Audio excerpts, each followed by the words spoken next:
This is the Wealthy Retailer Podcast with your host, Dan Holman.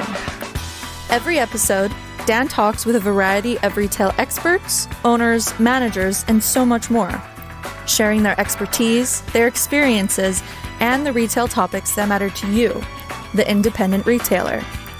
The Wealthy Retailer Podcast is brought to you by Canadian Retail Solutions. Learn more at retailbycrs.com. Hey everyone, welcome back to the podcast. Excited for you to join me again this week.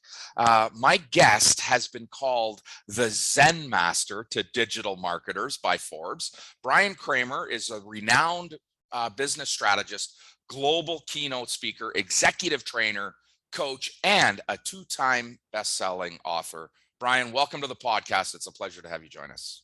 Thank you so much, Dan. I really appreciate you having me here.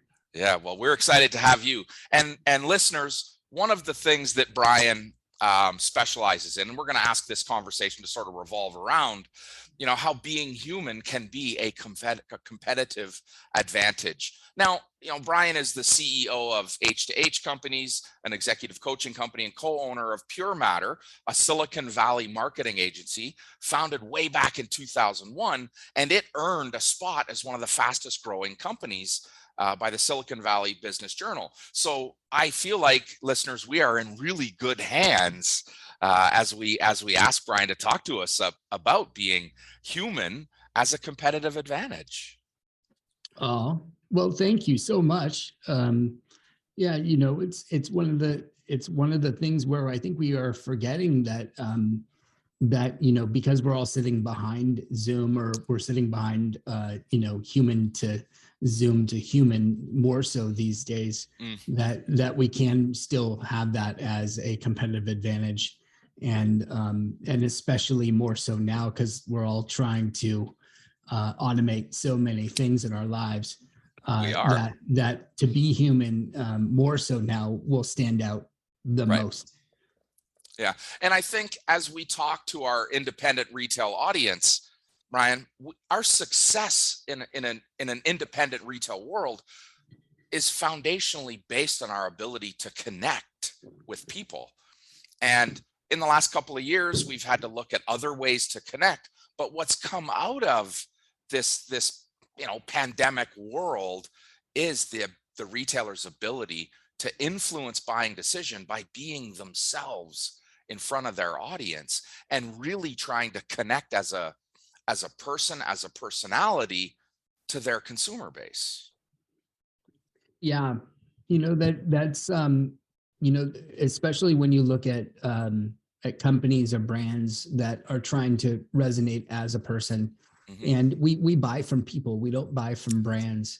And most of the time when we're on with someone and we're talking to someone, whether it's support or we're going to purchase something and it's a faceless something online, and oftentimes we don't really desire or want to work with someone else. I mean, let's be honest, I'm not a person that would prefer to go in and get something. I'm a simple in and out procedure kind of dude. Right. But when it comes to really getting answers or getting an understanding, knowing that there's somebody there, knowing that there's a real person at the other end, that's what matters the most. And having access to that person is really what makes the difference. That's on the front end. On the back end of the whole thing is the surprise and delights. It's the knowing you matter. And when you know you matter to a company, that changes the game.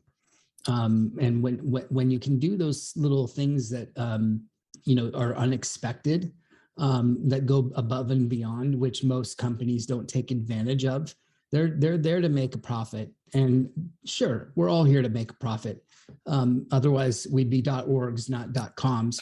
Right. And so I get that, but if we were here to do things that were simple yet that delighted, it would just really go miles. And there are people in a lot of different brands that are shouting people from the rooftops that go quiet meaning they throw stuff out there and never hear back. And I think that's a brand's wrecking ball right there, where they just don't realize that, and they don't know that they have advocates. They've got these advocates, and those advocates are not being treated like advocates. And it's kind of like just sitting there for the taking at that point.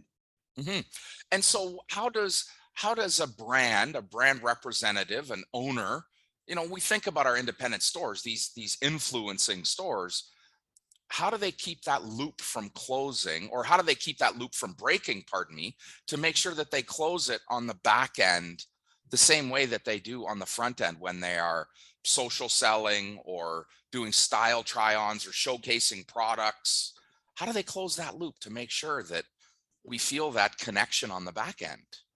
Yeah, most of you can't see this because I think this is audio, but this I'm holding up my my iPhone. It's an I and then phone, and it actually you can use it as a phone.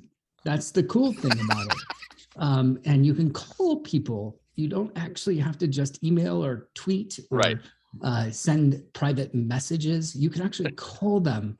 And that's the coolest thing ever. You can really talk to people. You can use it to talk to people. And isn't that neat that you can do that?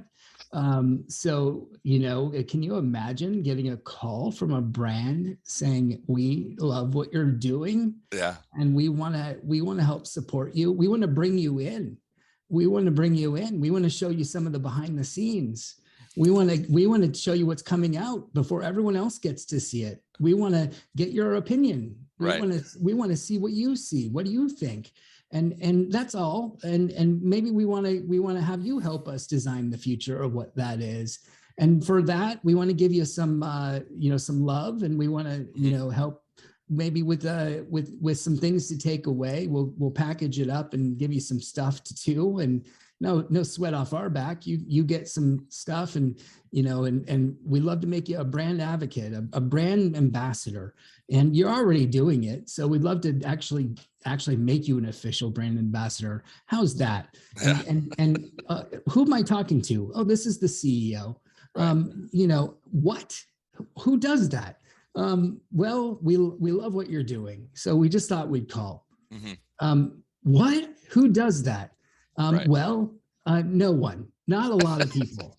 Not a lot of people, and it's very simple to do. So do that. As simple as that might sound, it's not something that's happening. I feel like, when I make a purchase from a local store, whether I'm in person or, digitally, I see that person. It doesn't always happen when we're, transacting business online.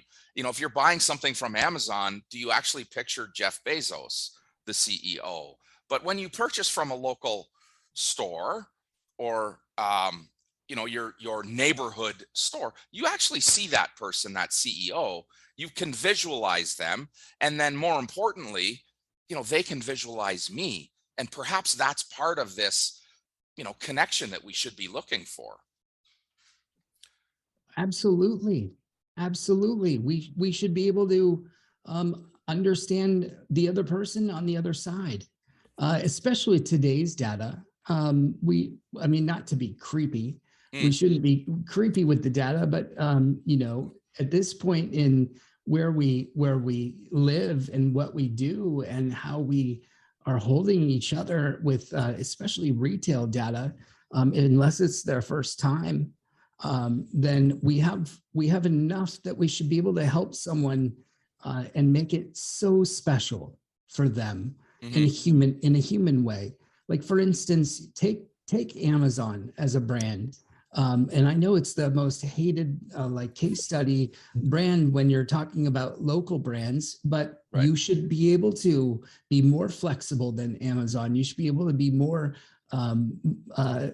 human than Amazon. But yet what makes Amazon special is that they allow like their customer service to have human conversations with the data. Right. Very easy for anyone to do it, but yet they're doing it. Like, for instance, there was a conversation with someone online. This goes back a number of years, but an actual customer conversation where a customer actually, between an Amazon customer and a service agent, and the customer came on and said, tracking shows delivered, but the shipment wasn't received. And then the Amazon person said, warmest greetings, my name is Thor. And then the customer said, greetings, Thor, can I be Odin? And then the Amazon person said, Odin, father, how art thou doing on this here fine day? And the customer said, Thor, my son, agony rises upon my life. And the Amazon person said, this is outrageous. Who dares defy the all-father Odin? What has occurred to cause the agony? And the customer says, I'm afraid the book I ordered to defeat our enemies has been misplaced. How can we keep Valhalla intact without our sacred book? Now, this is Amazon. This is Amazon doing this. And this means that anyone can do this. Now, he got the book to him. I won't read the whole thing. He says, okay, I have gotten thy book out. It will be with you tomorrow. And the guy says, thank you, Father Odin. I cannot do this without you. And he goes off, and this chat becomes history. And we go, how can Amazon get away with this? How do they do this? This is not something that is special or unique. This is something that anyone can do. So I'm challenging everyone listening to this. All you have to do is just dive right in, listen more, and look at the data and say, how can I serve the other person on the other end more? Yeah, I love that. Love that. I mean, certainly one of our attributes, part of our sort of what I'm going to call our belief system, is service above self. How can I serve you better today? And I'm happy to live in consequence of that great service that you receive, because financially, that's how we are rewarded. Customers return over and over and over again because of how we make them feel, not necessarily how our products make them feel, but how we make them feel as a person. And so we do need to do a better job of connecting Thor with his father, of taking that simple. And, you talk about data that's available even at someone's first purchase. I know a fair bit about them that could allow me to strike up a conversation, whether that's a conversation of gratitude or an exploratory conversation about were their expectations met? Is there something more I could do for them? And there is no better phone call to get. Whether you're at a car dealer or a store and someone calls you and says, Bryan, thank you so much for shopping in my store. Is there anything we could have done to make your experience better? Right. Yeah. And it's not a survey. No, that's a question that I'm asking you. I want to know what you think. It's not so much click these 5 multiple choice boxes, I do believe or I don't believe. It's me asking you, is there anything I could have done to have made your experience better? Yeah. And, when you receive something like that, it's really interesting. If it really is, you're talking about an actual call, if somebody were to actually do that. Use that thing that they call a phone. Yeah. And I'm not, have you ever received one of those? Yes. Wow. Yeah. I build that off the back of an experience that I have with a dealership, that's how they follow up. They don't send the survey, they call. Hey, thanks for servicing your car here. Did everything go as planned? And they do have some did we contact you when it was done? Did we complete all the work? Is there anything we could have done to have made your experience better? What a great phone call to have. And, it doesn't come from a service coordinator. It came from, the general manager in the business. Wow. Who called me by my first name, Dan, which, he didn't say Mr. Holman. He said, hi, Dan, it's Matt calling from. And that put us, person to person, like on a first name basis to someone I perhaps may have never met. Right. Yeah. That makes me think of what car companies used to do when social media first came out, and people were asking about like, where's the oil stick and on the car, and where's the this like the spark plugs, like so that I can charge my car again, and where's this and where's that. And I forget which car company it was. I think it was Honda, and they went out with their phone, and they did these little 30-second answers. And when people would actually, either tweet or actually message or call in, they would go outside to the car, and they would film the 30-second, and they would message it directly back to the person and say, here you go. Here's a video of how to find it. But then they would post it up online and tag the person so that everyone could see where it was at. And I'm like, that's so cool that we're actually using, video and social media and personalizing it for everyone to do that. To your point, not just even landing at the phone call, but also taking that forward into the future of like, you're not a customer the day after, you're a customer for life. We're going to help you on this call, on this car, and educate you for life. So yeah, absolutely. Like, how far can we carry the conversation and the relationship? Right. And I think that that's the question that we ask ourselves: how far can I take this? And do I hold, customers' lifetime value near and dear to my heart? Do I want them to be my customer for life or just for today? If it's just for today, no follow-up is required. I don't have to ask them a second question or a follow-up. I don't have to confirm, their satisfaction with being in my store or in my business if I only want to do business with them once. But if I have value in seeing them over and over again, then these connections, human to human connections, are a critical component in building business. Absolutely. Where do you see some of the biggest missteps when you get engaged with a business and they are intrigued by this H2H methodology? Where do you see some gaps, some misses? Most of the time, they're looking at looking at how do we build the right infrastructure to do sales? How do we build the right infrastructure to do operations? How do we, do the same thing in accounting? And then all of the different pieces, and keep going for everything that's in the business. And then the last piece then is, then how do we tie it all together?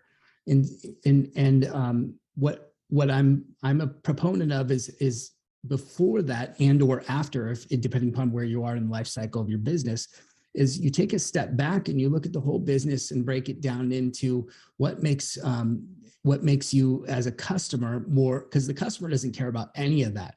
The customer just cares about their experience. Right. And they care about just the one thing that they see. And so when you look at the customer journey and where they're at, they are looking at what brings them into impact of what attracts them to you. And usually they're attracted to what we all feel when we are with another human. And that is, the three pillars of what I write about and have researched, which is simplicity. Simplicity meaning, like, if you were to look at it as a brand, you might think of like Apple. You go to Apple and you're like, okay, unfortunately it's an overused brand, but it's the easiest thing because you know what you're going to get, how fast you're going to get, how easy it is to get it. And then you look at empathy and who embraces empathy. And that, like, when you go to another human being who just shows empathy, and you're going to be welcomed with empathy, that's a person you want to be around because they can step into other people's shoes. The same thing for a brand. who embraces empathy. If they embrace empathy, you know you're going to be welcomed back when something goes wrong, or if something is there that you can continually be taken care of. And so then you know, like, okay, well, this is a brand I can trust, because trust is at the center. When it's at the center of every brand, you know you're going to come back again over and over and over again, right? And so, you know, empathy, embracing empathy might look different, but you know, like even just when we looked at that Amazon conversation, that was embracing empathy for the person. And then the last one is imperfection, because perfection doesn't exist. So when you look at imperfection, you know, you might look at Dove, the soap. I mean, what, you know, they celebrate the imperfection of skin in all of their commercials, and the imperfection of human beings. And here we are talking about a soap company. And yet they show you how they care about skin and the imperfections that are out there, and how they're taking care of all humans, not just certain types or shades of skin. And so, you know, there's nonprofits, there's all kinds of different ways we can approach all three of those things. But when you really look at each of those three things, when you combine all three, if you have them all in one brand, which is really rare, but when you have all three in one brand, then that's what makes a company the most human brand. And oftentimes you just see one or two, which is why we have such a hard time. We're focusing on just the business value of each of the different departments instead of the human value that sits on top of the company. Right. I am connecting so deeply with this: simplicity, empathy, and imperfection. And I can think of, I mean, this is what independent retail fashion stores are all about. Simplicity, empathy. I mean, we have to be able to empathize with how men and women feel and why they're challenged with their clothes and the imperfections that come. You know, what the sizing and the styling, and this fits so well inside this independent retail world. And I spoke about, you know, apparel, but just about any independent worlds. I mean, any entrepreneurial business, if we can be simple, if we can keep things simple, boy, don't we love simplicity, to be empathetic, to understand someone else's position. Wow, that's powerful. And then this idea of imperfection. I truly believe that perfection is unattainable, but that doesn't mean we don't continue trying. And we accept imperfection because it allows us to get better and better and better. It is the imperfection that drives us to improve our business. I mean, our products, our business, our, you know, bottom line, it is imperfection. Wow. Yeah, that is powerful. So let's throw a plug in for the book that our listeners aren't seeing, but just above your right shoulder, H2H. Give us a little bit about the book. Yeah, sure. It's called There's No B2B or B2C. It's H2H, human to human, no business to business or business to consumer.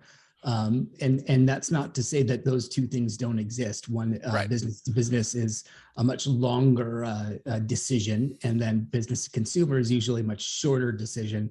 It's like walking up in a retail store, you might make a shorter decision of what to buy, like, you know, not to dumb it down, but, you know, M&Ms or something like that, where, you know, business consumer might be a higher considered purchase of $1 million product.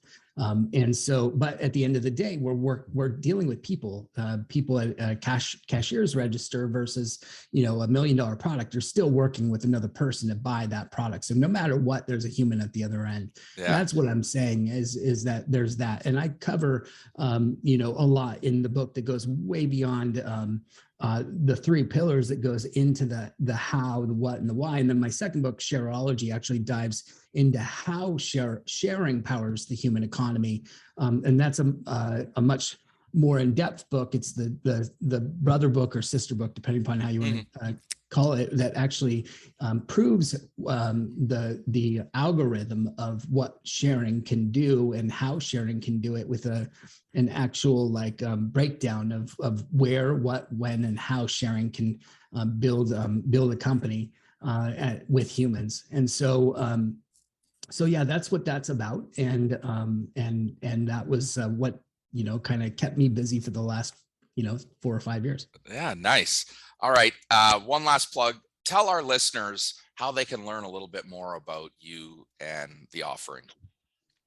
Yeah, if you go to bryankramer.com, Bryan with a Y, Kramer with a K, and I am a Bryan with the Y. And funny enough, I said that to I talked to my dad last week, and I somehow told him Bryan with the Y, Kramer with the K. He's like, I named you. I'm like, oh yeah, I'm used to telling people like that. So thank you for naming me that. But anyway, Bryan with the Y, Kramer with the K, and .com. Everything I have is there. And so you can follow me. I in true human to human style, if you sign up to my newsletter and hit reply, I will reply. You actually get $5 in human coin. It's my own cryptocurrency, but you'll get free $5. It is USD, so you can trade it and have cash if you want. But anyway, yeah, and then my everything I have is there. And then if you go to hgrowth.com, then I have a free masterclass there. It's 10 minutes, and it'll take you right through a training on all of this stuff. And so if you want to try that out, you can do that as well. H2H.com. H2Hgrowth.com. H2Hgrowth.com. Yeah. All right, Bryan, thank you so much. Listeners, Bryan Kramer, Y and K, Bryan with a Y, Kramer with a K.com to learn a little bit more, and H2Hgrowth.com for that free masterclass. Bryan, thank you so much for joining us today. Very much appreciate it. Listeners, if you're not already subscribed to the Wealthy Retailer newsletter or the Canadian Retail Solutions newsletter, head over to retailbycrs.com and subscribe. And as Bryan said, if you'd like to join his newsletter, head over to bryankramer.com and subscribe to his newsletter as well. Have a great week, everyone.